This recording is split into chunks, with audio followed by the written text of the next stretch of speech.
Yo, what's going on, world? It's your boy Poncho here. Welcome to episode 3 of the Sit Down with the Homie. Cool Kid Dre in the building. P.O. was good. What's good, P.O.? What's shaking, bro? I'm chilling. How you doing today? I'm good, man. I'm good. Good. I'm glad you came through too. I'm happy.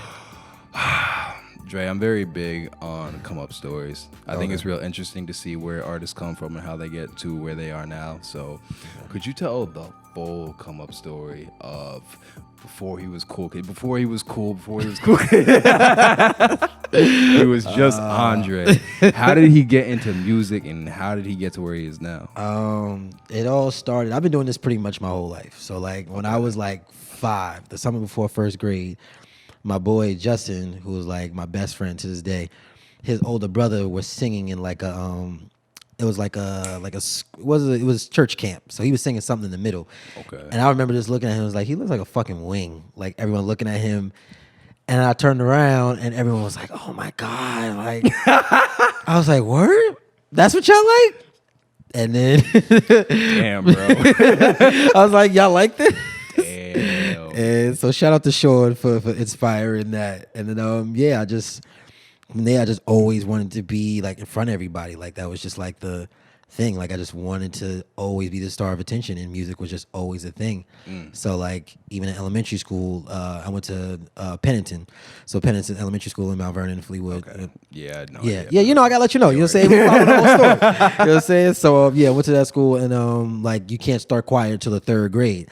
So like every year I would like go like to the practices and be like, all right, just watch and see who the teacher was, and always making sure they knew I was ready. So when 3rd grade came around and I auditioned, I had like solos like from every year from like 3rd grade up to 6th grade. Yo, that's so deep. I was like on it. Like every year there was at least one part of the show that was just all me. And it just kind of just became a thing. Like it was just really a thing. You were the star of the show, even in 3rd grade? In the 3rd grade. Wow. Listen, anybody I went to elementary school with, y'all can verify that. Comment on it. Where's the comment button? Where it's at? Comment on that. But it started off there just, finding myself. And then in middle school, it was less of, hey, I want to be a star of everything, and more like, damn, I'm going into a new environment. I don't really know anybody like that. So at first, when I got to Sacred Heart, was a Catholic school, I was just the annoying kid who talked a lot. Like I was, they was like, yo, this kid is mad fucking annoying. Like because I was doing all the shit I was doing in elementary school that everybody fucked with, and they like, we don't know you like that, bro. Word. So I remember there was like we had like a recess area like in the parking lot, and there was like a cipher, and I just started rapping, and then from that moment on, I was like just the annoying kid who talked a lot, who was talented. So that was just kind of my way of finding. That was the beginning of me. That's using like the music. best kid and the worst kid At the same time. I was so fucking annoying. It's like he's so dope, and you're like mad that he's dope because he's just annoying as shit. Bro, it took me forever to get to a point where I wasn't as annoying to it. People could just deal with me being cool, and it was a thing. But like I was always a popular kid, but I knew there was always people like, this nigga. Here we go with this nigga here with his shirt off again, like. So it's like that. And then middle school, and then I went to Mount St. Michael for 1 year in the Bronx, and then I moved to North Carolina, in Fayetteville, North Carolina, where J. Cole went to. Damn. Yeah, Fayetteville. So I went to high school, not to that same high school, but in that same area, and that's where like I really honed in on like performing. I was a super heavy theater kid, like. Because the theater, you were a theater kid? I was super theater kid. I can so see that. I'm a super theater kid. I was a super theater kid. It was me and like maybe 3 other black people who was in the theater. But like the teacher who was the theater person, she was also the director for like talent shows and stuff. Okay. So I was like, I get cool with her, so cool. I do improv and all that stuff. Yeah. I do all that. So it was once again just trying to be the center of attention, coming into a new place, just saying, hey, like this is what I do. And really when I got into acting, that's when I really started honing in on stage presence and understanding how to really interact with a crowd. And because in acting, you got to be mad extra all the time. Like, you have to. Yeah. So, it kind of just developed my persona. And that's where I got the nickname Cool Kid Dre. I got the nickname in high school. I didn't just come up with that on my own. That's fine. I used to ride the bus with this girl named Shanice, who's like my homie. And when I first was getting there, like she would always just like try to bother me and shit like that, and I would just laugh whenever she's like, "You think you too cool for school? It's cool kid, Dre." Da, da, da. And like I was like, "Yeah, I guess I am." I guess I am. Like, yeah, and then she just started calling me that, and when you go to school with like 13 of your cousins, and then yeah. So all her cousins went to school, so they started calling me that. So I just thought it was cool, and I just ran with it, and that was my nickname for the rest of my fucking life. Just got a ring to it. So and then graduated high school, and then I moved back to New York because there was no fucking way I was staying in North Carolina. Like it was trash. It was no fucking way, bro. Like it's like why was it trash? I mean, it was trash if you want to be. This is before like the internet was so heavy. This is like I graduated high school in 2011, so like this is like MySpace. Yeah, like so MySpace had just ended. Like it was in the midst of like he said MySpace. Damn, trying to treat me like oh. Nah, it's disrespectful. My fault. I'm gonna say Facebook. Facebook. Where'd you graduate? 2016. All right, so you know. Okay, I know that. So 2011 was like 2011 is pre-Instagram. Facebook at its prime. Oh, Twitter was lit then. Twitter, right? exactly. Yeah, Facebook and Twitter yeah. are the thing right now. Okay. So the idea that you could blow up on the internet was like real random. Like at the time, the only people who was really like blowing up on Facebook and on Twitter was Drake and Soulja Drake, Boy. Cole, Soulja Boy was like he was like right around MySpace kind of time. Yeah, he pioneered the internet wave. He definitely honestly. did. Yeah, word. So like People at that time, disrespect Soulja Boy. Respect Soulja Boy, son. Yeah, Put some come respect on on, his yeah. name. Y'all always doing the Soulja Boy, but that's a discussion. That's another day. But fucking yeah, like I just knew coming back to New York was the thing for me. So I was like, I'm gonna come back to New York. And me and my girl at the time, we was like, yo, we gonna move back. I moved in with my uncle. She moved in with her aunt. And I just went to work. I just started recording at any studio I can go to. Was recording at my uncle's house. I was recording at C Mill Studios, another studio in New Row. I came to Steel Studio like when it first opened up, so I hadn't known about it. And then I went to audio engineering school because I'm like, yo, I need to learn how to fucking. What school did you go to? Institute of Audio Research, IAR. Okay. I went there. I was in over on the Lower East Side, and I graduated. I did like a year there.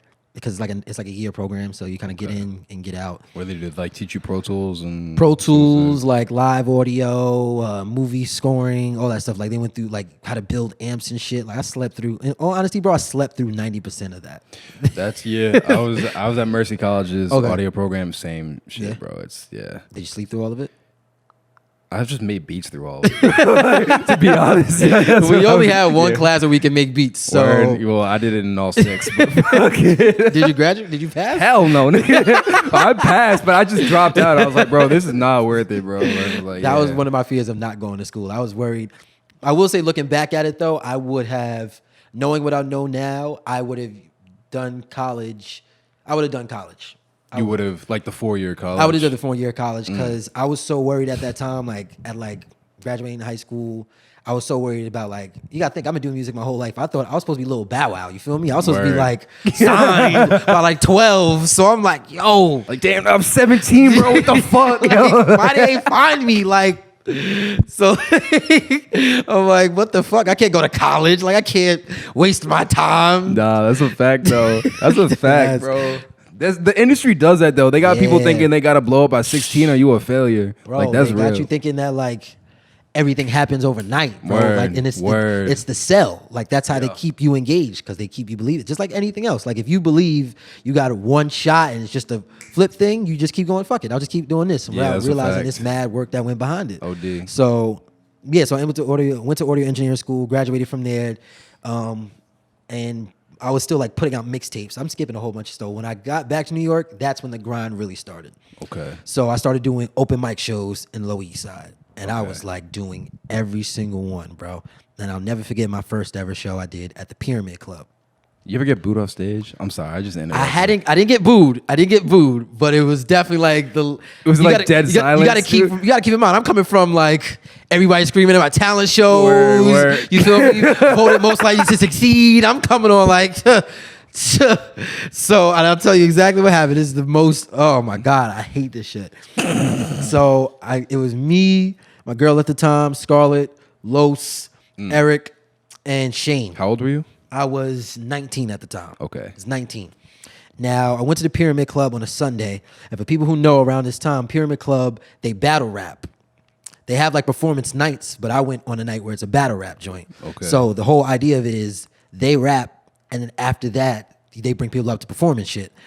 Now, if you study this, you know, first of all, you should never go and do an open mic after some shit like that because no one's there for that. Also, you should know if you're doing an open mic, you go early because if people are gonna stay, they only gonna stay for 2-3 people tops. Word. So I go. Obviously, I'm scared to even fucking, you know, I'm only really going through with it because I brought all these people here. So I put my name on the list. I'm like 10th or whatever. And the battle goes on. Everyone's performing now. And by like 11th, there's still people there. Like, I guess it was just cold that night. And it's like, I'm already out here. So they like, yo, at the time, I wasn't calling myself Cool Kid Dre at the time. I think I was going by Dre Lyrics still at the time. Okay. I think I was still going by Dre That's Lyrics cool. at the time. I changed my name like multiple times. Word. Yeah, Same. I finally went to Cool Kid Dre just because I was like, that's what they've been calling me this whole time. It's an OG name. So he was like, we got this kid. And and I was I wasn't supposed to be in the club. I wasn't supposed to be there. I'm 19 years old. So like, you got to be 21 to get in there. He's like, we got this young kid in here. He's ready to show you what he's got. His name is Dre Lyric. Come up here and do your joint. So, all right, cool. Now, they blast the music up mad high. And the mics are mad low. My adrenaline is going. And I'm like screaming so fucking loud. I sound like a 12-year-old kid. Like my voice is cracking and I'm jumping on stage and I'm like, it was just so trash. Like you couldn't hear anything I was saying. I was not engaged with anybody. And like, I remember I stopped and one person was like, and my girl at the time was mad shy, so she wasn't even on some like, yes, bitch, yes.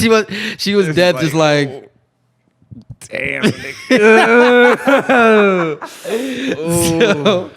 So I definitely started there, and I was like, yo, I'm never doing a trash show ever again. There you go. I feel like every artist has that one trash show experience. Probably more than one too. More than one. Yeah, I was lucky enough to where like that was my only one. That was I've done trash shows where like the environment was trash, but I've never like that's the only one I've been like. You probably like did a trash performance. Yeah, that was first trash. That was first and only trash performance I had ever had. Like, it was a very humbling experience, but it was the last one because I didn't get back on stage for like 5 months after that. Like I didn't just go back after. Like I sat in the crib and was like, "Yo, what the fuck was that, bro? Like, who do you think you are?" And like I like started watching YouTube videos and I started watching Drake performances, Lil Wayne performances, and Jay-Z performances, and I'm watching mad people. Like I'm like, all right, cool. They got a set. All right, cool. When they say this, they're gonna play this song, and this is how to introduce this. And I just started like pinpointing that people are just not going on stage saying, "Hey, what's up, y'all?" and then making a fucking song. Like no one knows who the fuck you are. You haven't warmed them up. Like this is an experience. They came here to have fun. They didn't come here to hear your fucking song. They don't fucking know you. So once I just started paying attention to that, I came back in. And I started doing more. And right around the time I had started going back into the rounds, I had dropped maybe like 3 mixtapes in that time span. So within a year, I had dropped mixtape on Dat Piff. There you go. Dat Piff. Dat Piff days. Dat Piff. Yeah. Dat Piff. I had 3 joints on Dat Piff, 2 joints on Dat Piff, 1 joint on Bandcamp. Okay. And then I started going. Bandcamp valid? Bandcamp was valid at one point, but it was the good thing about Bandcamp was they were like paying people. Word. So like you can go on there like that Piff, you wasn't paying, it was just downloads. Word. Then Bandcamp was kind of like the first like, hey, even though you're not on Billboard, you can get paid from this. That's so fine. I think I maybe like $10 off Bandcamp, but shit, that's more than I had on that Piff. You feel me?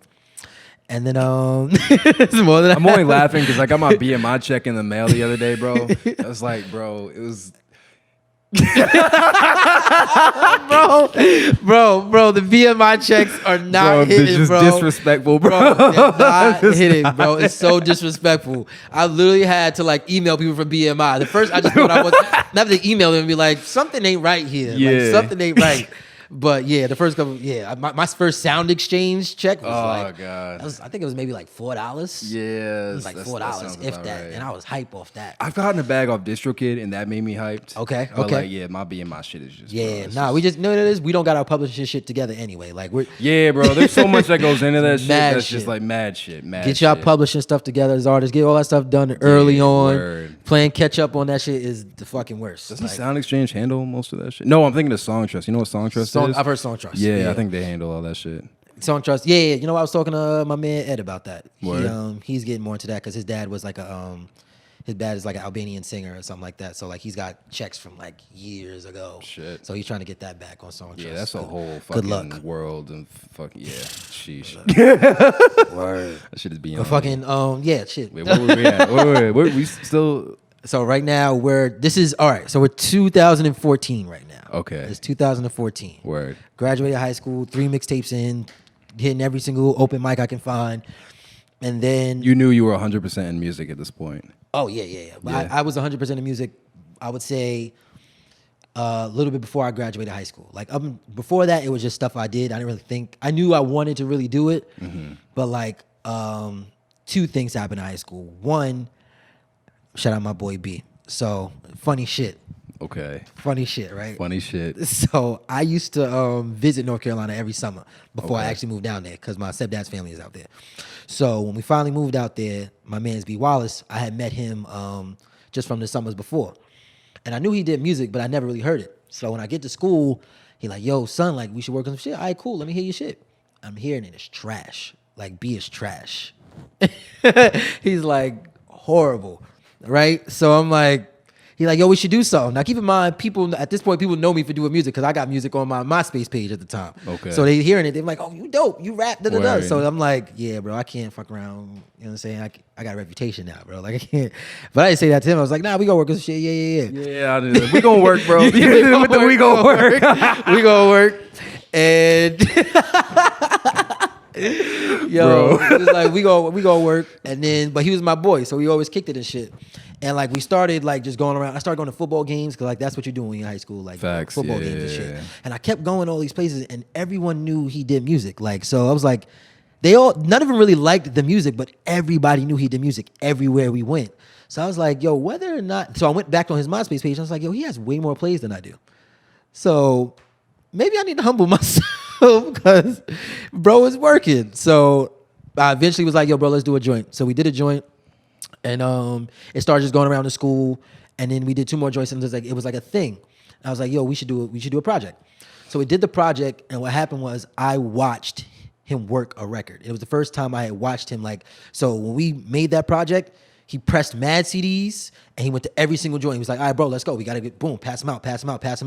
He would hit people up on MySpace. He hit people up on Facebook when it was still early on. Like, he was really on it, and it was like, That's fine. he taught me how to hustle. Like, I just thought, you talented people come, and he taught me, no, bro. Like, You got to make this. you got to thing make happen. this shit happen. And like, That's tough. he didn't realize he was teaching me that at the time because he was so like, oh, like finally I'm working with you. I'm like, yo, bro, I'm learning so much from you. I had to stop him and be like, yo, bro, this whole marketing shit is you. People know what's going on because of you. Like, and he gave me credit for like teaching him song structure. And B is still my boy to this day. Like we laugh about, yeah, that's like my man's. Like he'll be at my wedding and everything. That's my boy. That's fine. Yeah, and like we did 2 projects together. And but that kind of taught me early on, like, yo, you really got to grind this shit out. That talent shit ain't gonna get you everywhere. That's a fact. So that's when I started working with him. That's when I realized, yo, I really wanted it because you get a lot of rejection in that. You feel me? And that's when like you get more humble. You humble yourself as long Word. you keep on going. You get more humble. You grow thick skin doing that too. Yeah, thick skin, of course. Because then it's like, cool, you don't like it, somebody else is gonna like it. That's a fact. So that was kind of like the early on story that kind of shout out to B for that, man. I appreciate you for thugging it out for that, bro. You my man's forever, bro. So yeah, this is 2014 now. I'm like out of high school, 3 mixtapes out, performing at every single spot in the city. And now my uncle, who taught me about music early on, he was like, yo, Steel needs an engineer at the studio. And I just did an internship, and like I was horrible at that internship, bro. Like they didn't let me touch any equipment. Like my nickname was Reckless. That was my nickname. And yeah, I was like, Unc, I don't know, man. I don't want to go in there and like embarrass myself because I was only mixing his stuff at the house. He was like, yo, your mixes are good, but I'm like, I don't know any of this like gear shit. He's like, yo, just do it. So I said, fuck it. I was like, yo, connect me with his number. So he's like, all right, cool. So like I said, I'd known Steel from around just because he was family friend. And he was like, yo, come through to the studio and let's link. So our first time in the studio, we didn't actually work on anything. We just kind of like talked and chilled and shit. So I was like, all right, cool. And then we worked on Player the first time we ever got together. And he basically picked me up, played the beat, and he started rapping it in the car. I was like, this is hard. And he turns off the music. He said, yo, bro, don't fucking play with me. Like, you like this shit or not? Like, I ain't got time for this shit. Like, oh, my nigga, I don't like nobody. Like, I fucks with this shit. Like I'm expecting like boom bap steel. Cause up to that point, that's all I know about him. So he played this shit. I'm like, shit hard. So he brings me into the studio, and we working on the record. And he's like, yo, do you think I should say this here? You think I should say this here? And I'm like, I mean, I guess. I don't. Oh, you care what I think? Oh, well, shit. Yeah. Well, now that you asked me, let's try this and let's try that. And he just kind of off rip just kind of gave me this free reign to just be creative in a space where it wasn't for me anymore. It was kind of like I was part of something else that had nothing to do with me. That's fire though. So yeah, it was OD. What year was that? This is late 2014. Okay. It's late 2014, and after we finished up the session, he was like, "Yeah, I've heard your stuff before." But what I found out later is he had heard all my mixtapes and stuff like that before I even went there. So he heard my mixtapes. He seen me that I was doing my thing. So it was really on some like he appreciated the grind. So he figured if nothing else, you know what I'm saying, he gonna come in here and work. No, he told me that when he was here in the interview. He was like the thing that like the reason why he wanted to work with you is because of the grind. Yeah. One of the questions I actually had for you was like how that developed, but it seems like you had that from day one. Yeah. I just it's unfortunately being an artist has been tied to my identity for so long that like I'm to the point where now I'm trying to like find myself as a person outside of the music. I feel that. Like I'm trying to be my own person. Yeah. Like, you know, I've been working on that. But yeah, I just always felt like this is what I'm supposed to be doing. And if I like waste this gift, what the fuck else would I do? So like, and like I said, I learned in high school, like I can't take this shit for granted. Just because I'm talented doesn't mean shit. And then on top of that, you learn there's more talented motherfuckers than you. So these niggas are more talented. They've put in more work than you. What makes you so special? So like, yeah, definitely when I linked with him, it went into overdrive because when we first linked, he was like, he had already been established. You know what I'm saying? He was established in 914, so I already knew people knew who he was. So I didn't want to come in there as a trash engineer. You know what I'm saying? I want to be like, shit, if my mixes aren't the greatest, at least show him I can rap and sing and produce and all this shit, and he'll like utilize me to whatever he can. And that's ended up what happened with Player. One of the ideas, I was like, yo, why don't you just say it like this? He's like, why don't you just say it? I'm like, oh, all right, cool. So we did that, and we had that record. And then he was like, yo, I got a show in Manhattanville. I want you to come perform and play it with me. I said, all right, cool, let's do it. He's like, just come over to the studio. We're going to do a rehearsal. And when we went to the rehearsal, he was doing a few different songs. He had another record he was doing where he had a singing hook on it. So I just was like singing it to help it. I was like, yo, you want to just do the whole set and I'll let you do a set right after? I was like, yeah, cool. And once again, he's seeing, nigga, I'm on it. Like, whatever you need me to do, I'll do it. Like, on it. So our first ever show that, like, G still has, like, footage of, it was at Manhattanville College. And he still talks about that show. Shout out G, bro. I remember when you were telling me about that show. That's just crazy. That show was, like, the beginning of everything because it showed how hungry I was. It showed, like, how, like, diverse I was.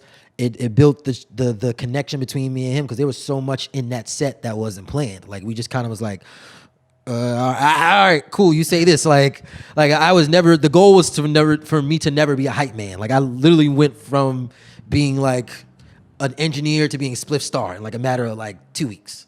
This is all a matter of 2 weeks. So yeah, after that show, like, you know, I was always in the studio with Steel. Like, so he's like, yo, I'm working on this project, White Linen, like, let's go together. I was like, cool, fuck it, let's do it. So I'm putting beats together, like, I'm, you know, coming to the studio every time, I'm mixing the shit down. And where we really got cool was our arguments. That'll do it. Bro, we used to have to, like, once we got cool, we would have to, like, let's say if there was a session we had at like 6, we would have to just plan for 3 hours of argument. Like, if we could only do 6 to 9, we wouldn't do it because we knew we're gonna argue about something, and it was just like creative things. Or just bro, we would argue about everything. We still argue shit to this day, but it was way worse in the beginning because it was just so much like passion. Like, it was so much passion in it, and like I guess he liked having somebody around he could argue it who wouldn't like turn it into a fucking thing. Like, yeah. Bro, at one point we were like arguing in the middle of a Dunkin' Donuts about some shit, and like we were like, it's like 1:00 in the morning, and like we're talking, and you see Steel is a big dude, and like we're arguing with the Dunkin' Donuts dude. Like, we're both trying to get a point across to the Dunkin' Donuts dude, and I try to box him out. I'm like, what's up? What's up? And he like kind of just like laid like on top of me. Like, bro, we used to like go at it, but it was like, it was just so much fun. Like, it was so much like, all right, cool, we would beef, we do all that, and then we get into the music, and then it'd be like, yo, and then we just put all that energy into the music. And while the best relationships, man. When you can just beef like that and then be cool like 10 minutes later. Yo, I love that shit. We do this shit to this fucking day. We just argued earlier today. What the fuck did we argue about? What did we argue about earlier? We argued about some shit earlier. We argued about like we're horrible. We're horrible. But yeah, so while we're working on his project, White Linen, and I'm churning in, I'm still doing every single performance I can do in the city. And then South by Southwest came along. Word. And Steel had done South by Southwest, and he was like, yo, like, send them your tape. Like, I've been seeing your stuff you're doing. Like, send them your tape, send them your music. You know what I'm saying? You can get down on the set. Like, oh shit, I didn't even know I could do that. So I sent them my info, and they was rocking with me. I was super last minute. And I did my set at South by Southwest. I did my set, and then I did Steel set with him. And that's where things just started moving, and like, people were noticing me just outside of my inner circle, you know, like when I finally saw, like other people in 914 started noticing. Yeah, people in 914 started noticing. It's like, yo, who's this kid? Like, who's this kid always with Steel? And then like, who's this kid at South by Southwest? Like, who is he? So that's where like, which is crazy because I grew up in Mount Vernon. Like, I'm born and raised in Mount Vernon. But that's how it goes, bro. I was just, like literally, like I was talking to Steel about this in his interview. He's like, yo, he didn't get love until he left the 914 and made moves outside.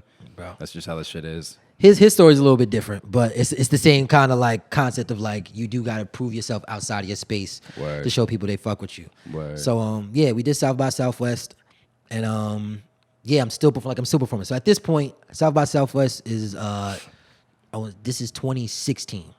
So at this point, I've done every single open mic. I have another project out. Like, I am grinding my ass off. Then Steel goes out to Taiwan.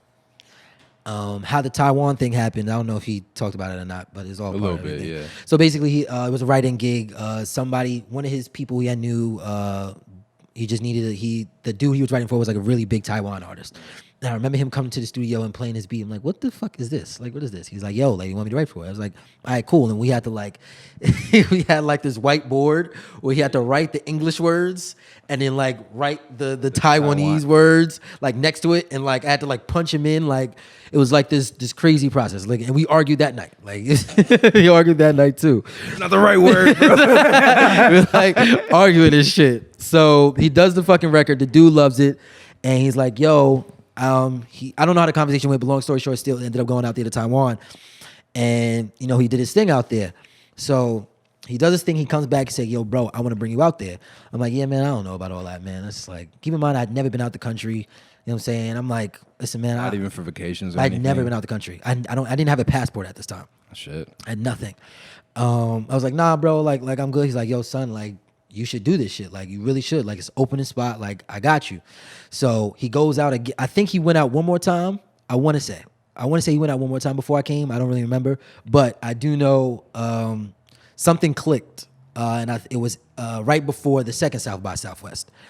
But it was like, yo, the second South by Southwest, I had, at this point, bro, I'm doing South by Southwest. Like Big Sean does South by Southwest. Like, Drake just stopped by. And I'm like, yo, bro, I'm moving forward. You're in the mix. Who the fuck am I to turn down an opportunity to go perform overseas? Like, who the fuck am I? So like, you know what, bro? Like, let's do it. And he sets the shit up, and we did South by Southwest. And then that summer, I came out to Taiwan, and he had sent everything out, like send my music out, send my pictures out. So when I get there, they know who I am. They're playing music. Yo, bro, I went to when I checked into my hotel, they had a driver come get me. Feel me? He come get me from the start. They come get me, bring me to the hotel. The lady at the hotel asked me for my autograph. I came in and I'm like, first of all, how does she even know who I am? She must have saw my name and like YouTubed me or Googled me or some shit like that. She was showing me a music video I posted. I was like, so like off rip, different. It changes your whole mentality. It's like, but what I say that to say, when I was doing that stuff back in 2013, 14, 15, I didn't think any of that stuff. I was just doing it. Now this is what they're using to talk about me. I didn't realize That's a fact. I didn't realize I was building a foundation. You're planting the seeds back then. I was planting the seeds I knew nothing about. That's crazy. And I had this imposter syndrome. This was really holding me back. Like, damn, I don't want to go out there and like just be Steele's man's. Like, you know what I'm saying? That's a big thing. And I got there. I was like, oh, I did a lot like on my own. It was like, fuck that. Like he brought me here for a reason. So we do the show. Up to that point, it was like the best moment that happened in my life. It was the biggest moment of my life. Show 1,000+ people screaming our name. They're like, I'm throwing shirts in the crowd. People are holding on to the shirts. Like I put my hands in the crowd. Like it was like I stage dived and messed up. Like it was like so much. Every artist has that experience too. That shit is crazy. That shit will always be funny. It's hilarious, bro. Like it was like, cause I didn't really time it right. I don't know if it's on camera or not, but I definitely was like, "Are y'all ready?" And they're like, oh shit, we are gonna do it? And I kind of like fucked it up, but like the show was just so amazing, and I couldn't believe that like prior to South by Southwest, I was doing open mic shows with at least maybe like 50 people, bringing my friends out. Like I had never done. I think up to that point, before that show, not South by Southwest that year. Earlier, I maybe had done maybe 100 people at the same time before South by Southwest 2017, and then we had like a much bigger crowd. And then Taiwan was like, but it was like, yo, you did this. Feel me? Somebody saw something in you, brought you out here, and you didn't disappoint. They passed you the ball, and you did your numbers. Fire. So here's where also another transition happens. That's where my following on Instagram starts going. That's when the people from Taiwan are following me. Other international people are following me. People from the town are following me. And up to this point, I was a rapper. And I just was singing on projects. I've been singing and rapping the whole time. Before Drake came around, he just kind of like, I'm not one of them. I'm not one of them. I'm not going to be like, I was doing this before Drake. I definitely was I had always been a singer and a rapper. So all my projects were singing and rapping, singing and rapping, and singing and rapping. Okay. So that summer, I not knowing I was going to go to Taiwan or anything like that, I did a cover. I did a singing cover, a Tory Lanez joint. So right as my following is going up, that's what's going up. So I'm like, you know what? It'd be dope if I do an R&B project. Like, why don't I just do that? So as I'm working on that, everything is kind of growing. So I didn't really have much of a choice to kind of transition into being an R&B artist, because it was kind of like, oh, well, shit, this is what y'all know me for now.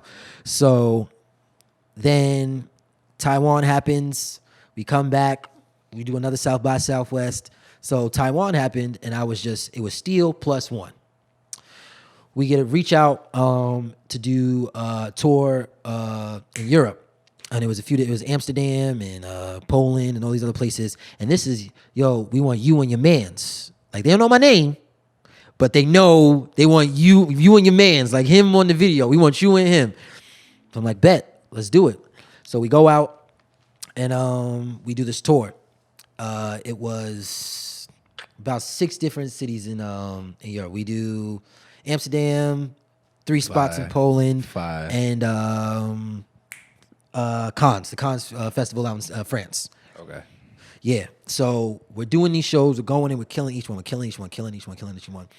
But we're getting frustrated while we're on tour, because it's like we're trying to figure out how to like make it more. Like how to like, damn, it feels like we're doing how to scale it. Yeah, how to scale it. You feel me? It feels like we're doing all this stuff over here, but like how do we equate this back home? Like how do we like build off it? So we just, all of our thoughts are just kind of going at the time.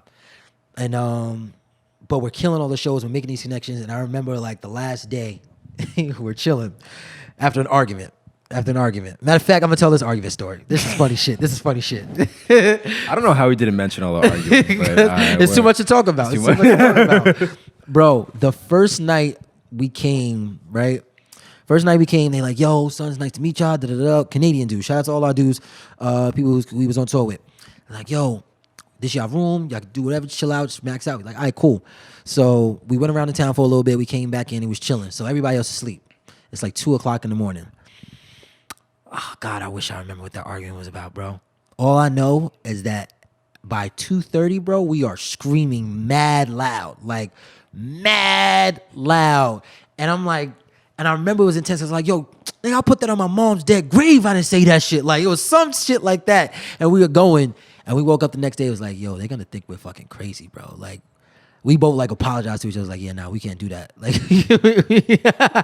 we can't do that. But fast forward to the end of the tour, right? We had a great time. Those shows are killing it.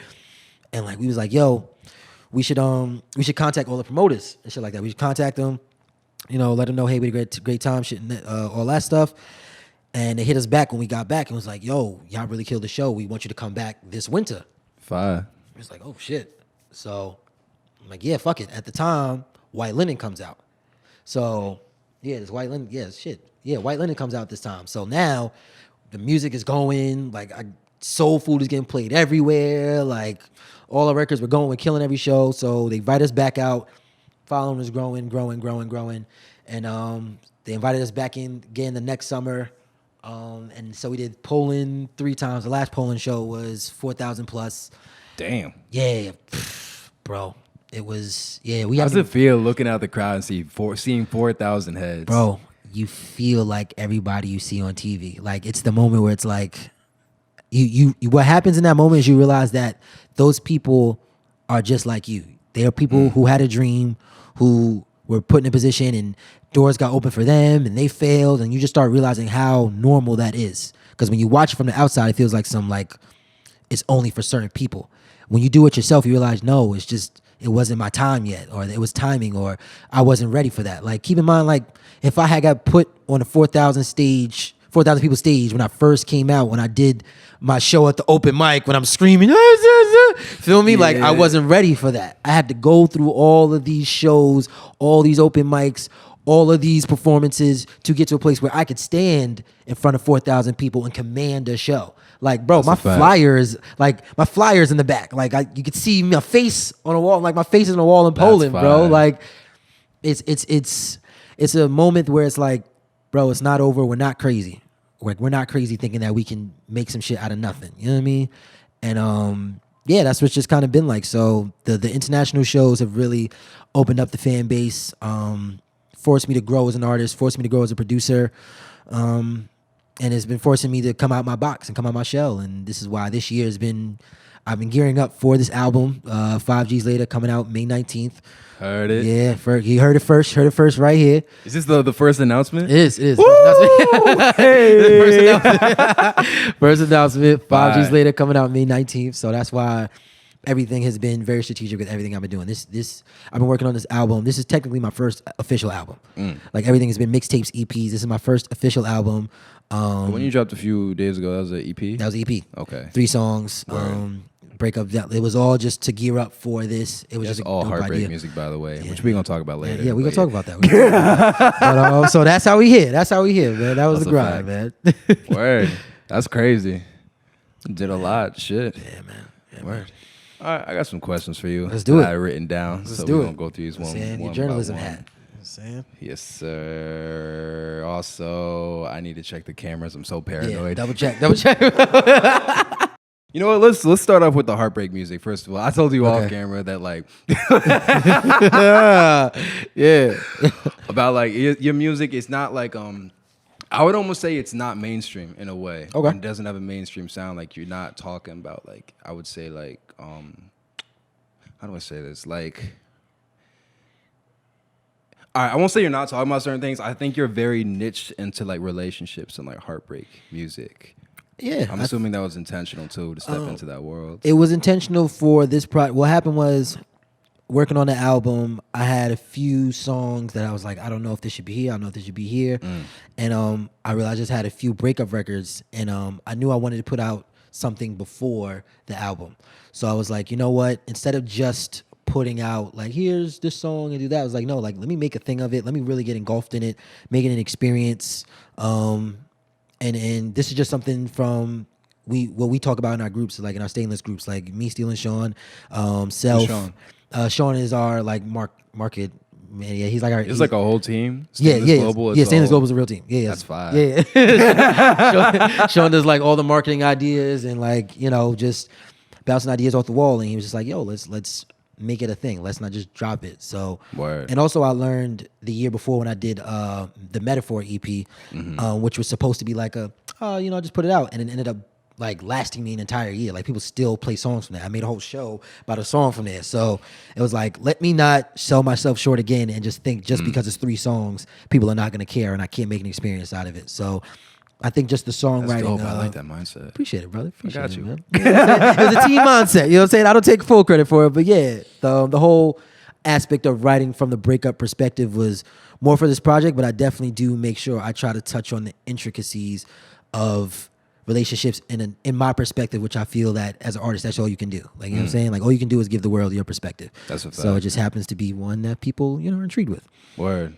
You know what's crazy? I was do you know who Dame Ritter is? I don't. He's he was an old label owner for an indie label. Okay. And I remember one thing he was talking about in an interview, because he was talking about like artists on his team, like and like mental health with the artists on his team. And he was talking about, one thing he was talking about was how when people write about like dark and sad things, they have to like dig into that place again. Yeah. Do you feel yourself doing that when you write these heartbreak records? Yeah, I do, because I normally Yeah. I don't usually write them when I'm in the moment. Like, I'm not somebody You don't write them in the moment? No. I'm not. I'm That shit would be crazy if you wrote them in the moment. They're already crazy now. If you wrote them in the moment, that shit would be different. You know what it is? The reason why I don't write them in the moment is because there's so many like uncontrollable thoughts. Like, so when That's people what makes it good. I'm but sorry, here's keep no, going. I got you. No, so peep it. So people like will hear the music. And a lot of people are like intrigued by my perspective, and it's like, oh damn, I didn't think of it like that. Just think of it. When you're in the moment, it's hard to think you don't like have that. that. Yeah, you don't have that saying. perspective. You don't have that kind of mindset to go. The on and off shit is me too. Like, it's on and off because I allow it to be on and off. In that moment, you're just like, this bitch keep leaving me. Man, fuck this bitch. She in and out my life. Why the fuck you keep letting her in and out, bro? Why is this a continuous thing? Why is she not the only Is this like a person? maturity thing? It's exactly what it is. It's exactly what it is, bro. So you like 5 years ago, it was like it was. I'm not gonna put timestamps on it, because people start, people start feeling like it's about them. I had a lot of people hit me up, be like, so. Word. Who's this about?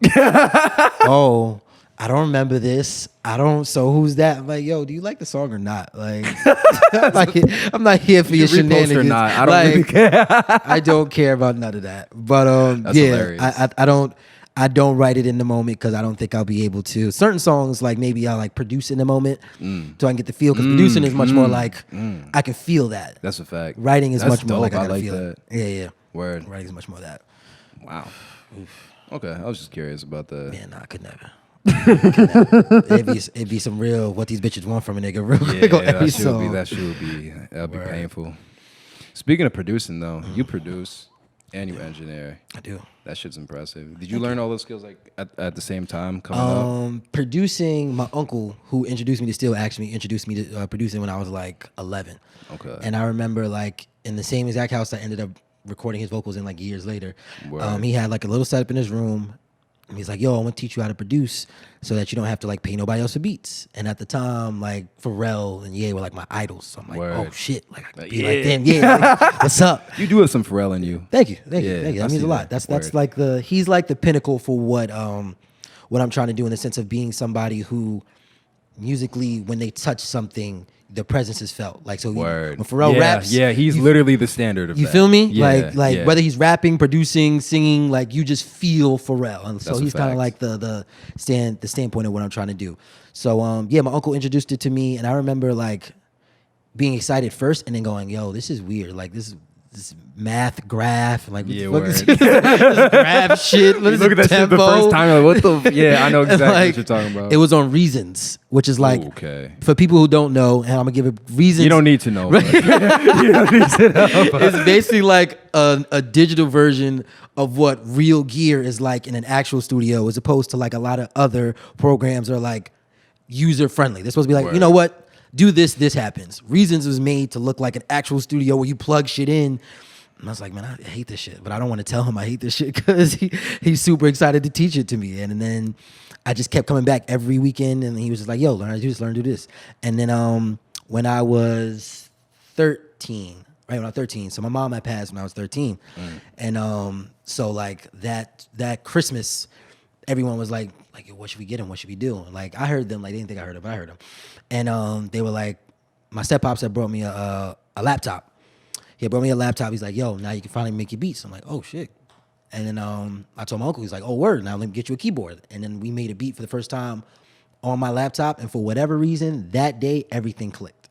everything he had taught me up to that point made sense when I made it on my keyboard. That's fire. And I remember just that week, every night. Like I didn't go to school for like this is no because it's Christmas break. It's Christmas break. Okay. So, I wasn't just skipping school, but I was just like in the crib. I didn't go to school, and I remember like people were hitting me up, and I was just in the crib making mad beats, and I just honed in on it, and like so I started beats that early on.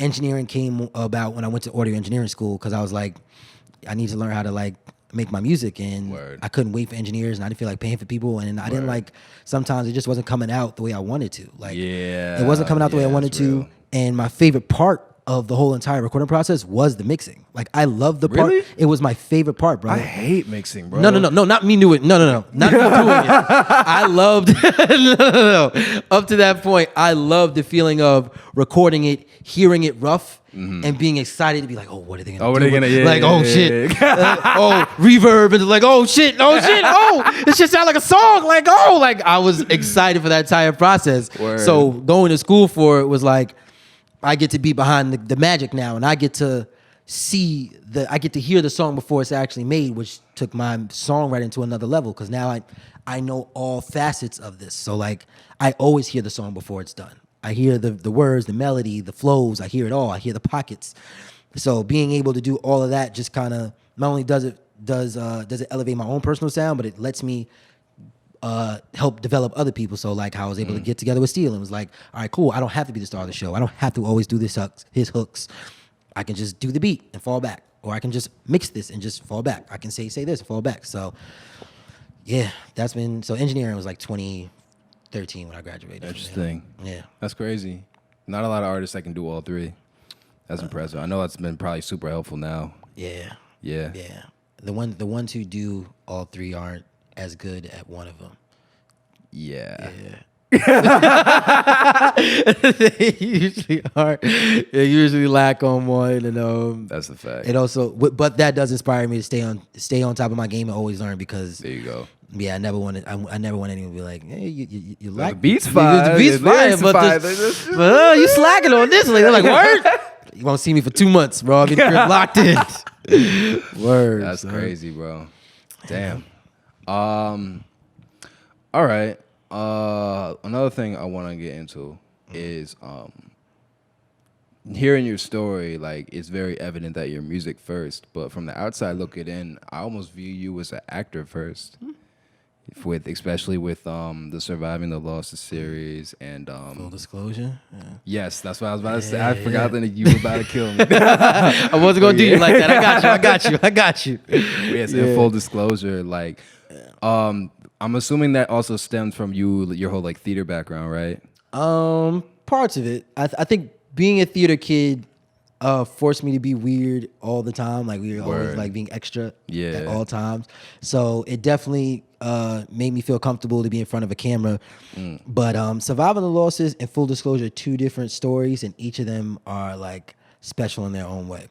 Full Disclosure is very... That's how we linked. Word. That's how we linked. I'm gonna tell it. Matter of fact, I'm gonna start with Full Disclosure. I'm gonna start with that. I'm gonna start with that. We're gonna do Survival Losses next. So this is in the middle of the pandemic, right? Word. And everyone's going live. Like, that's everyone doing. IG live shows. Right, IG live shows, all of that. Word. So Tory Lane's live. So it was lit. It was lit. I was quarantine. I got a quarantine shirt and everything. You know what I mean? I have a quarantine shirt and everything, bro. Like, that's gonna be a moment locked in life. 2020. Listen, historical. 2020. I'll always remember quarantine. Carol Baskins, and George Floyd. I will never. All three of those are teach my kids. Yup. It's gonna be in the history books. Word. Especially the Tory Lanes. Continue. Word. But so boom, everyone's doing the lives, right? And so Scarlett, I grew up with Scarlett. We all went to elementary school together. Word. It's a group of us. We've always been cool. So one day I'm on Instagram and I see her going live, and I'm like, all right, cool. She ain't never went live like ever. So I'm like, all right, cool. Let me see what the live is like. And she went live with some dude. And he's super like popping on Instagram. Like, he's super popping on Instagram. And like, she was just mad dry. Like, I'm like, yo. But I'm the homie. I'm supporting. You know what I'm saying? I'm gonna watch it. So I'm like, waiting for her to say some shit that I know she be saying. Nothing. So I don't know. Because like you know her personality. I know her personality. So I'm waiting. I'm waiting to be entertained. Nigga, like do the shit. So she was on there for about like 5 minutes or whatever, and I don't know if she knew I was on the live, but she called me right after. And I was like, yeah, like I'm like, yo, son, you on live? Like she's like, oh my God, I was so nervous. Like I never done that before. And like I was like, yeah, son, like you wasn't even opening up. You didn't say nothing. She was like, well, I would felt more comfortable, if I was on there with somebody I knew like you. I'm like, nigga, what's up? I got my Hennessy right here. Like I ain't doing nothing. Like, what's up? She's like, fuck it, let's do it. So so we get on live, right? And we're talking about a whole bunch of relationships, kind of the basis of the show. And while we're on the live, there's this dude that I think she either went on a date with or tried to go on a date with or some shit like that. He gets in the comments, he's like, yo, why you dodging me and shit like that? So me being the ain't shit nigga I am, I go, so why you dodging him, Smith? What's up? So I'm egging this shit on. I'm egging it. So as I'm doing that, another dude is in the comments like, yo, bro, she don't want to talk to you. It was another dude who had been trying to go on a date with her. So these niggas are arguing in the comments. And I'm egging it on. I'm going in. The Hennessy sounds like a movie. Bro, the Hennessy is in my system. The people are commenting, and I'm feeling it. I'm energized up. Now, there was a moment in the midst of that where she was no longer having fun. Like, she was mad as shit. So she's texting Steel, and she's texting my brother and be like, yo, this nigga is wildin'. So they're hitting me up while I'm on the live. Like, yo, bro, chill. I'm like, what you mean, bro, chill? The people are loving it. What you mean, bro? Like, relax, shut up. So boom, I'm just egging it on. So the next day, I wake up, and everyone's like, yo, live was lit, had mad fun, da-da-da-da. So I speak to Steel. He's like, you had fun last night, bro? I was like, yo, that shit was everything, bro. He was like, yeah, you fucked up, right? I'm like, what you mean? What? He was like, yeah, she was hitting me up, bro. Like, it's over for you. I'm like, nah, because I really like this shit. This shit was mad fun. Like, I want to do it again. So I hit her up, and I was just like, yo, you enjoy yourself? She's like, mm-hmm. So this was mad with me for like a whole week. Like, and I was stressed because I was like, right after we did it, everyone's like, yo, y'all should do a show. So I'm concocting this show. And I'm like, she's not going to get on this live with me ever again. Like, it's never going to happen. So she even got so mad to the point where, like, you remember the dude, remember this meme was the big black dude and it's his dick and everyone's like, he's the big black dude just sitting there and his dick is out. And like, that was like the meme going around for like mad long. So what year was that? This is nigga. This is during quarantine, bro. It's like I'm not gonna show it to you because I want it to die. Like I never want to deal with this shit ever again. But long story short, in the midst of me doing the live or whatever, apparently I was like egging this shit on, like, yo, bro, if you really about it, send her a pic. You know what I'm saying? I don't remember saying that, but I'm gonna just take the L and say, hey, I might have said that. Right. So you know what I'm saying? I took the L. And she sent me like this picture of the dude with his dick out. She's like, how does it feel to have people send you dick pics? And I'm like, I found out later on somebody actually sent her a dick pic. I didn't know that. I had no idea. So this is catastrophic, bro. Bro, I'm like, bro, first of all, not only am I not getting the show, I might not be cool with for like mad long. I'm worried like I'm ruining everything. So week later, I go on live with my little brother.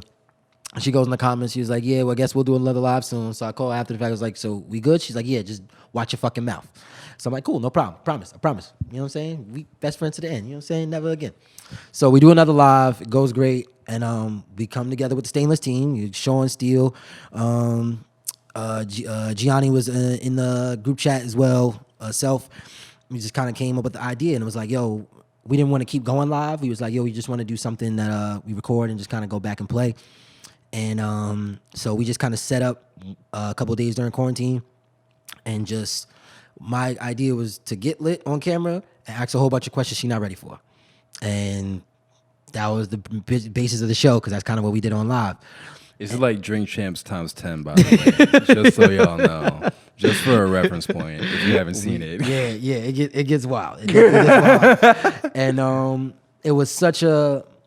It started off like just us chilling or whatever case may be, like having conversations that we talk about, because that's how we generally talk all the time. So I'm so proud of what it's become almost a year later, because it's like, one, it got to show people another side of me. You know what I'm saying? I was about to say it's a great like way to like for people to see your personality. Absolutely, bro. Yeah. Because up to that point, my biggest thing with my career was that when I had no music, you didn't see me. Word. You feel me? So Word. I feel that. That's how I felt as a producer all the time. Yeah. Which is why like I'm really grateful for the show. You gotta have something else, right? Like it forced you to think outside the box. So Survive the Losses was, we had already started that. So, but if Survive the Losses was like still in a studio setting. I'm saying it's still showing just a side of me as an artist. This is nothing to do with music at all. That's a fact. So I was so happy that like, bro, like to this day, like people come up to me and talk to me about the show just as much as my music. And it's like, that's dope. That's what I mean, bro. So like fire. I feel like from the outside looking in, it seems like, at least from my perspective, you seem more like an actor.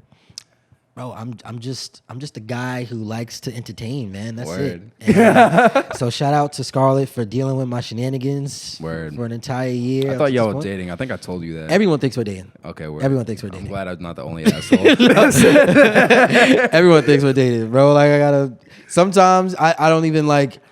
For some people, I don't. They won't even like say they think we're dating. They'll just say some shit like. They'll say shit like, yeah, that happens with me and my girl too. Word, yeah, that's facts. And I'm like, yeah, I feel that. I'm like, it's more important that you connected with that than I stop you, correct you. That's not my girl. A fact. Like, I just tell people like when they have, like, nah, that's not my girl. Like, we cool. Like, Word. And that's why even the footage that I have, a lot of that footage isn't like show footage. Where I'm like, oh, let's go out. It's like, we're just out. Let's just record. Word. And like, what's so funny about her is like, she like. I was so worried about doing the show with her because like she's an actor for real. Like she really does acting. So I was worried that like we were gonna get in front of the camera and she was gonna like start acting. Like out act you? Like yeah. I was like worried she's gonna like do too much. Okay. And she just gets on camera and like just becomes the version of her that I'm like, yes, yeah, bro. Like this is like what this is what people want to see of you. You know what I'm saying? This is the side of you that I like kicking it with. You know what I'm saying? And this is the side of you that I know people will enjoy. Like, believe it or not, how I edit the show as she's the star. I just line it up to where she knocks them down. I know her well enough to know if I say this like this and I make this joke, y'all will engage with me and she'll say something that's like some wild shit. It's not even just wild shit. It's where she knows what I'm doing. It's like, oh, okay. Oh, word, you want to tap into that discussion, and she'll either go along with it and be like, all right, cool, I get it. Or you'll see the argument where it's like, yo, nigga, stop playing with me. Like, don't just ask me this shit on camera just to get a view and a like. And it's kind of like, I'm not really doing it for a view. I just felt like you would have an opinion on it. Like, I just wanted to do that. And she hates when I do that shit. Like, it's to the point where now it's like I will give her the heads up. Like, all right, cool, this is what I plan on saying. Like, jeez. Yeah, it's like it's a whole thing. But like, that's my man. It's like we grew up with each other. So it's like, the same respect, I would have for like somebody else I go in the studio with and do music with. I have to have the same respect for her and be like, Fire. you know what I'm saying? Like she's the star of the show. It's just a platform that I use to, you know what I'm saying, show who I really am. But she's the star of the show, and I'm gonna continue doing that show until she gets sick of my shenanigans. You know what I mean? I hope she never gets sick. I hope she doesn't either. I hope she doesn't either, bro. Hope she does not either, man. Because it's been great, man. That's it's so been deep. great. Something different. Yeah, man. All right, cool. I got a few more here for you. Yeah, Damn. To be honest, your story hit every question that I had. It's cool. It's cool. I'm glad I could. The only thing left to talk about, which we kind of did already, is the "It's not me, it's you." It's not me, it's you. We Yeah. can go into that. So yeah, So- more about missing you. So basically, the even the rollout was very much planned in the sense of how do I I like how you did your rollout. I just want to say that. Thank you, Completely man. cut him off. But yeah, I just wanted to say that. I like how the video was tied into the rollout together. Like, I thought that was mad smart and like very like I don't know what the word is, but I just fucked with it. Yeah. I felt like it was once again years of doing shit wrong. Like, Yup, I feel that. like we talked about earlier. Yeah, we had a long conversation about doing shit wrong. 'Cause, like, even doing this rollout, like, people congratulating me on a good rollout, like, you're not the first person, and I appreciate every single time I hear it, but, like, I never got complimented on my rollout, ever. It was always like, yo, I like your song, I like your show, but, like, to be complimented on a rollout... That's different. It's different because it's Yeah. like, what you're really saying to me is, I noticed that this was planned out. And like, I'm an extremely like technical person. So I get annoyed with myself when I don't execute. Cause I'm always like, if I do this, this should happen, this should happen. So boom, get the plan. So when I don't do it, I get frustrated with myself. So to give myself that time and space to come together with my team and trust them. And like one of my biggest issues was I didn't trust people enough. Like these people are here to help. I got people who love my music and they're here to help. Like why am I not asking them to post something? Why am I not asking them for a better idea? That. You feel me? Yeah, it's like that. They'll do it. Like they want to help. They want to support. Like why am I acting like y'all are outsiders? Y'all are my people. Everybody listens to my joints. So like, and what it also does, it invites people who, if I ask people immediately, it invites people who feel like, oh, well, shit, I would do it. Like, you feel me? Like, it's the invitation, and it becomes That's like a group of us. You feel me? Like, this rollout has really shown me who's really in my group. I'm saying I didn't certain people I didn't have to ask to post. You know what I'm saying? Other people were like, I sent it to them just showing them love, and like other people I asked to post, but just because it was like I knew I wanted to just throw it out there. But like the entire rollout was so planned out. My plan was to make it the experience of the breakup, to bring people back to their own personal breakups. You know what I'm saying, not make it about me. Yeah, I was about to say, bro, like, when you have shows again, like, all your fans is going to be crying. Like, I hope you know that, bro. I hope so. He said, I hope so. I hope a lot of people, like, yo, like, having these songs come out and, like, not even having my old joints or, like, old ex-girlfriends or old girls I'm messing with, like, hit me up. But, like, having people, like, message me, like, oh, my God, like, I'm going through this right now. And I'm like, so what are you going to do about it? You know what I'm saying? What are you going to do? Because, you know me, I'm going to stir the pot up. I'm like, I think you should keep doing it. I think you should be messy and be toxic. You know what I'm saying? I'm encouraged toxicity, feel me, to the 10th degree. You feel me? But I'm not going to do it. But, hey, if you want to do it, you know what I'm saying? But I just feel like... This is terrible. Yeah. No, I'm all about, like, you know what I'm saying, experiences in life. All about experiences. You feel me? I want you to experience everything because that's how I learned. Man. I agree with that. But Word. Yeah, just and also like I didn't produce everything on this project. Like it was very really. I only produced on and off. Josh produced. The guitar on that is so fire. Appreciate it, brother. That was like a guitar loop I got from I don't remember where. Now, like what I did was we can talk producer talk. I pitched it up. I pitched it up. I added verb to it, and I like scooped out a lot of the mids so that my voice could live in it. And then instead of there's a part where I low pass the drums. Okay. Instead of low passing the entire beat like somebody would normally do, I only low pass the drums like the guitar live. I like that. I like that. The faded drums, drowned out drums. I love that sound. Back and forth. You feel me? Yeah. It creates the environment. And originally On and Off wasn't on that beat. I had a different kind of beat for On and Off, and I just stripped it. I made it slower, and I made it less shit going on. Like like the beat was just as you hear like. Kick, snare, hi-hats. That's a fact. Like, and it's... Those are the best beats, bro. Like, I always tell... Anytime I'm collabing with a producer, I'm just like, bro, just do less, bro. Just chill. You don't need 3 melodies, bro. You're fine, bro. Bro, so, yeah. You got to have space for people to feel. That's what I'm saying, bro. Yeah, but I only produced On and Off. Josh produced Perspective with me and Tanika.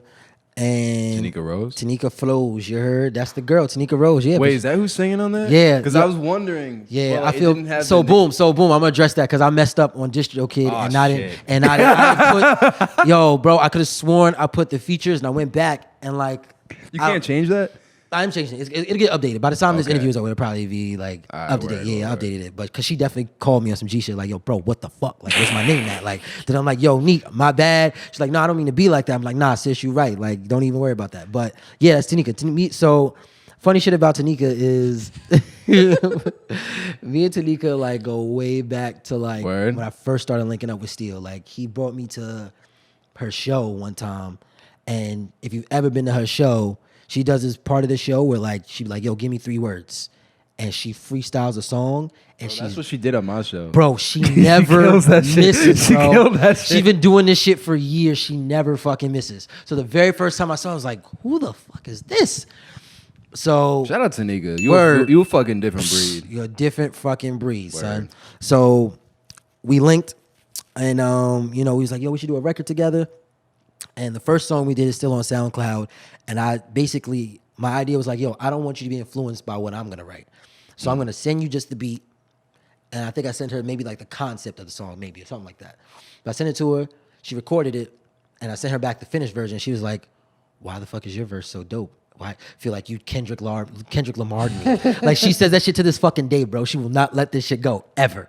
Because this is when Control had dropped. This is how far back this is. So this, you feel me? This is how far back this is. So she's damn, like, that was a minute ago. You feel me? Yeah. Yes. So to this day, she says like, you Kendrick Lamar'd me. So on Perspective, which we did maybe the next year after that, this is like 2016, 17 or some shit. She was like, I was like, I want you on this joint. She's like, well, send me your verse 2, nigga. It won't be another one of those. I could hear her saying that exactly in that tone. Like, it won't be another one of those. So basically, yeah. So I sent it to her, and she came to the studio, and so I think I had maybe like half my verse and like the hook. And she comes in and lays her verse, and what makes her verse so dope and why I changed the name of the song to Perspective is because when I sent it to her, I thought she was going to just expand on my idea and like kind of the idea of like, you know, like, this isn't working. You're forcing this. Like, you're not even like, you don't even really want to do this no more. Like, you just forcing it. And her perspective was like, so she went mad different. It was her perspective was what women say to me when I say shit like that. As if she was talking. That's fire. Yo, it was like, how the fuck did she know that shit? Like, she was on it, which made the shit so dope because it's like, that means what I'm speaking about is truly of universal perspective. Word. So for her to take that one perspective and be like, yo, you saying we don't want to be together, but realistically, you just want to let this go. Your ego's getting in the way. You won't change. That's why it's not going anywhere. Don't make it sound like I'm the reason. You feel me? That's her verse. And I'm like, oh, this is hard. This is hard. Like, oh shit. And that's why I changed the name of it, Perspective. And like, she's such a dope writer. Like, her pen is just so elite. Different. Yeah, like I just, and I sat on that song for so long. Like, she didn't do music with me that whole entire time. She's like, I'm not doing another song with you till another song comes out. Like, dead ass. She did not. That's why there's no other songs with me and her. Because she was like, we did that song 4 years ago. Why is it not out? So that's Perspective. And that beat, Josh did that one. Do I have a, yes, that beat. Nah, it's another story for another day. We're going to say that one. And for Breakup, Rod, the producer, did that beat. Rod, I was introduced to Rod in the quarantine. Word. We linked up with quarantine. So I had... Rod's a beast, by the way. Yeah. I don't know him personally, but I've seen the shit he does. Shout out Rod. Disgusting. Rod, the producer, is disgusting. And Word. I will tell you a funny story about Rod. So Rod was at a South by Southwest show we did. Okay. I think this is 2018. Okay. Because at the time he was working with Osmond Benjamin. And Osmond Benjamin was at Osmond's a fucking beast yes, too, exactly. bro. So we performed on the same set. Yeah. So Rod was engineering the show. Had no idea at the time. We talked like about live it. sound type. Yeah, thing? like, yeah. Oh, He was okay, like making okay. sure he was handling the live sound. Word. So we had like, he had seen me. He had seen me because him and Steel had connected a little bit. So few months later, Steel's like, yo, you and Rod need to connect. Like, y'all really fuck with this dude. I was like, all right, cool, let's do it. And he just kept bringing his name up. I'm like, who the fuck is this nigga? Like, you Steel kept bringing Rod's right, name he up. kept bringing his name up. I'm like, who the fuck is this nigga? Man? Nigga, I'm me. Like, we just, like, you feel me? Like, we just did a whole album together. You feel me? Like, who is this dude? So one day he brings Rod into the studio. He brings Rod in, and Rod's like, yo, like, this is how he talk all the time. Like, he's like, yo, like, just such a vibe. Like, bro, like, you ain't gotta force nothing. Like, just vibe. Like, you know what I'm saying? Like, just vibe. And I'm like, who the fuck is this nigga, yo? Who the fuck is this nigga you bringing in my space? Acting like, this is your man's? Him. This your man's. Sheesh. So I'm like, I'm cool. And like, it's funny because we laugh back because he felt that same energy from me. Damn. So, yeah, like, he was just in the studio, and then I don't even know if Steel ever got a beat from that session. So fast forward, Edison, my man's, who he does podcasts and stuff like that during quarantine. He's like, yo, son, let's just get some people together. Let's come over to my crib. We're going to play some music. You know what I'm saying? Whatever happens, happens. All right, cool. He's like, yo, I'm going to go pick up Rod. I'm like, oh, cool, Rod the producer. All right, cool, whatever. You know what I'm saying? Yeah, whatever, cool, Rod the producer. So we in the car, right? This is when I knew this nigga was different. We in the car, and he's in the back seat, and we're driving to Jersey. And me and Edison are talking, and I look back, and this nigga has the 25 key, 25p MBK.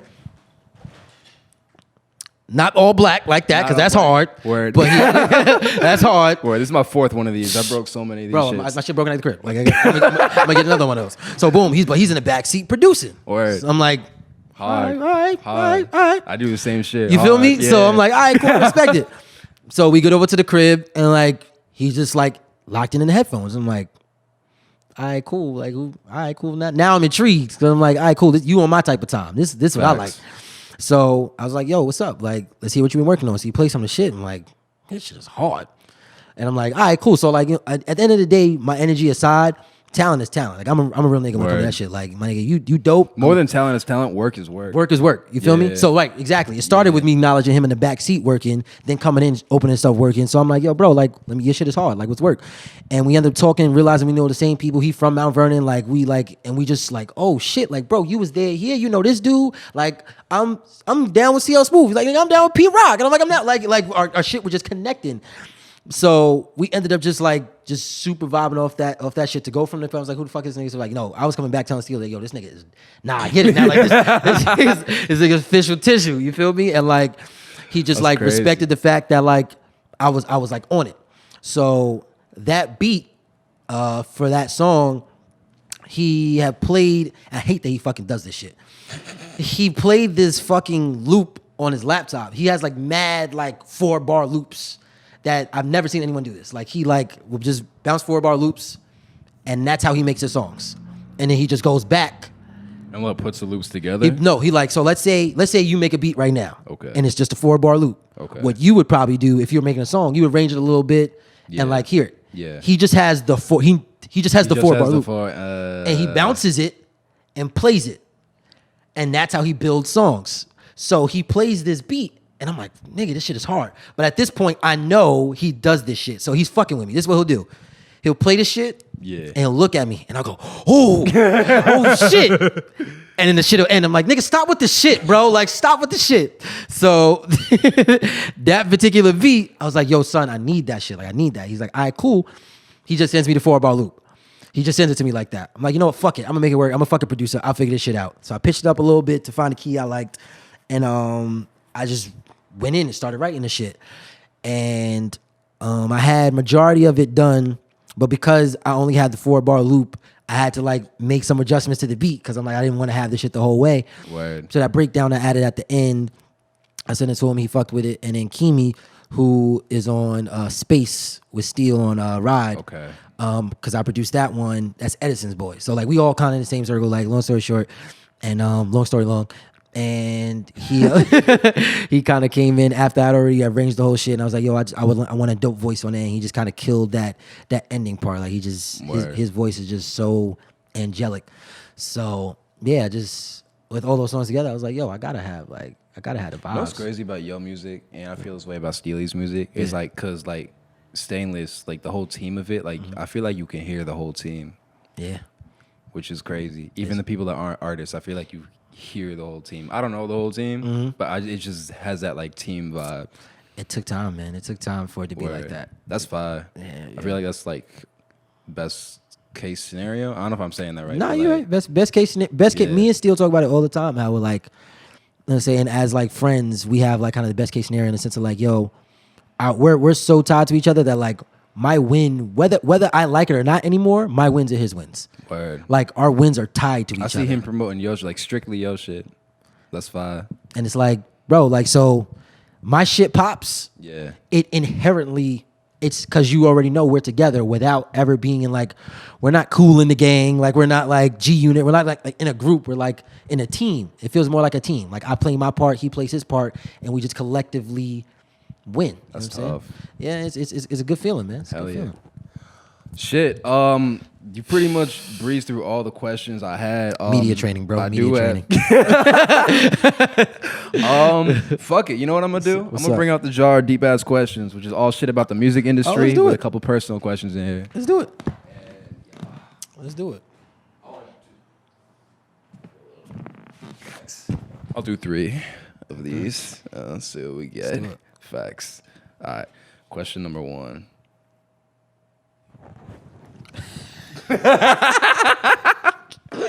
What's up, son? Mr. Dre. What's up?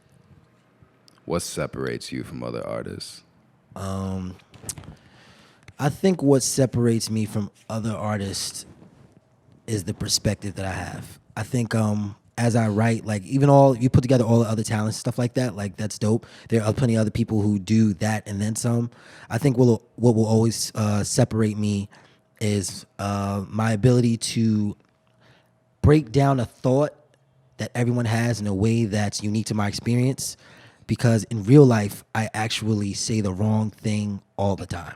Like I feel that all the time. I did that today. You feel me? Like really bad, yeah. You feel me? In real life, I say the wrong thing at the wrong time all the time. But in music, I always like, they tell me, like Steely and Manny tell me this all the time. My actual skill is that when you hear my music, the melodies I choose and the pockets I pick, they always sound like it couldn't have been any other way. That's the way it's supposed to be. Tough. You feel me? And it comes from just like, just loving music and, finding my space in it. So that's what makes me different. That's a good ass answer. Appreciate it, brother. Media training, brother. Question number 2. 2 more. I pulled out a few. I'm gonna find the spiciest ones there. All right, yeah, I'm ready, bro. I'm ready. I'm ready for the spicy joints. Oh shit. Okay. All right. These 2 are really good. I'm ready. Mr. Dre, what is the biggest obstacle holding you back from what you want in your career? My biggest obstacle is I'm afraid to figure out how good I really am. You feel like you hold yourself back for real? No, I feel like it's a subconscious thing, and this is like it's funny you bring that up because I really have thought about it. It's a subconscious thing that I think a lot of us do just in life, where it's like we mentally create these barriers in front of us, and then we teach ourselves that's the way it is or that it's okay. So perfect example. Word. I know exactly what you're talking You feel me? about. So perfect example is when I first started off, I wasn't doing music videos. I wasn't doing them. And everyone always asked me, like, why you don't do music videos? I'm like, I don't need them. Like, I just don't need them. Plenty of artists get on without music videos. And then one day, I realized myself, I was like, bro, you're not doing music videos because, one, you're afraid you're going to look corny on camera, and 2, you don't feel like spending money.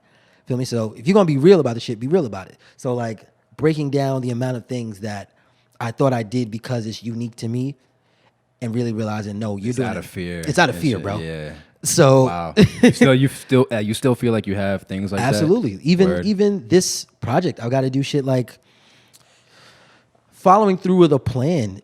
Like it's so easy to set a plan, and when shit goes left, to go let me not do that. Yeah, like all right, you know what I'm saying? Woo, dodge that bullet. You know what I'm saying? And I do that all the time. What changed is I kept getting put in that place where everyone was like, "Yo, bro, we know what you're doing." Like, we already know what you're doing. So with this, that's fire. You have people around you to check you like that. Mm-hmm, mm-hmm. So that's major. That's what's going to continue to hold me back is realizing what are my fears and then facing them head on. You know what I'm saying? Shit. Yeah, man. I respect it. Yeah. Last question of the night. I'm ready. I'm just wondering what you're gonna say about this. All right, we'll talk about it. Do you feel like you work hard enough to be successful in the music industry? I think I work hard enough to build a brand, and rely on it.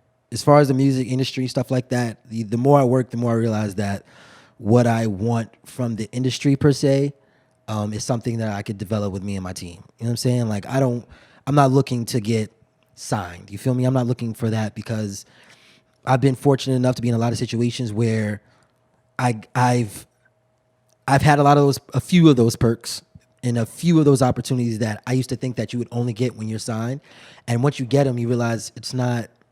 It's just cool, is, but bro. like, my face was on a Times Square billboard in the middle of New York Fashion Week. Fire.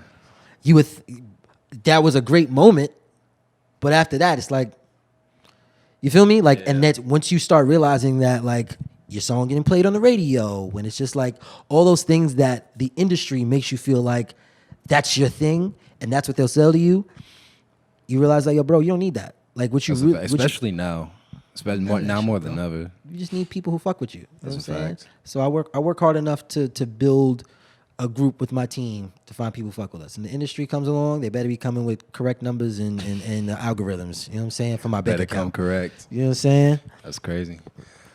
With that being said, Nah, I got a question for you. All right, what's I got up? a question for you. You know what I'm saying? I got a question for you. You know what I'm saying? I got 2 questions for you. You know what I'm saying? 2 questions. But I've been wanting to get interviewed for a while now. So yeah, I got 2 questions for you. All right, what's up? Okay. So, have you ever made a beat for somebody? It was like, yo, this shit is trash. And how do you tell them? So this is the artist. If an artist asked me to make a beat, Artist may ask you to make you a beat. You're like, cool, I got you, bro. And you send him the beat, and his song is trash. I mean, that happens more often than it. How do you handle How do you handle that, bro? It depends how invested I am in the artist. If it's like someone I don't really know personally, Yeah. it's 3 fire emojis. 3 fire emojis, and be like, yeah, don't forget, this is the lease fee before you drop, and that's it. And probably won't repost the song, but That's real shit. That's real shit. yeah, That's real shit. facts. That's real shit. I'm telling you, if you buy a beat off me, I'm reposting your shit. That's just out of respect. But Out of respect. just As another producer, I understand your pain, brother. I just like to hear it out loud. yeah. So, last question. You know what I'm saying? Now that you popping out in these streets. I don't know what you're talking Now about. that you popping but out here in okay. these streets, you know what I'm Okay. saying? Your face is all over Instagram, YouTube, you know what I'm saying? People post to you. Some of your old joints be hitting you up. Be like, yo, when can we get an interview? What you mean by old joints? Artists? or- Exactly. Nah, bro. Nah. No singers, no rappers, joints. Your old work. You feel me? Your old tree moves. You feel me? Are they hitting you up? I'm gonna let them down. Not yet, but I know it's. You know what has happened though? What's up? Friends that I've had falling outs with have hit me up And said, and be like, "Yo, bro, you doing your thing?" Da, da, da. I know, like in the past, da da da da da. But like, that has happened multiple times, but not yet with joints. I think that's a safe answer, but I appreciate you even entertaining my shenanigans. That's a safe answer. I appreciate you entertaining it, brother. You know what I'm saying? I got you. Sheesh. With that being you go. said, Dre, My brother. appreciate you coming through. Man, P.O., glad Did you to be tell here, the people where to find you on social media? You can find me everywhere. Dre the Coolest on Instagram, Woo! Twitter. Dre with a K. Dre with a K. Dre Coolest with a K. Coolest with a K. You'd be amazed the amount of people that fuck up their own ad names on the show, like, bro. fuck. I gotta make a compilation of that shit. Bro, you know what? Do that shit. I'm gonna be part of that. I'm gonna do that. You know what I'm saying? Find me on Spotify, Apple Music, all the streaming platforms. Cool Kid Dre with a K. You know what I'm Hell saying? yeah. And you know what I'm saying? Hopefully y'all get ready for this new album coming out May 19th, man. May Yes, sir. 19th. That's what it is. So, all right, this has been episode 3 of the Sit Down with Cool Kid Dre. If you have any opinions and any of the questions asked, I'd love to read about them in the comments below. And please like and subscribe because it helps way more than you may imagine. And and yeah, that's what it is. Another dope episode in the books. One more time, thank you, bro. Peace, love, brother. Woo! My guy. We out here. Let's hope us get all that on camera, brother. Oh, this is the most nerve-wracking part.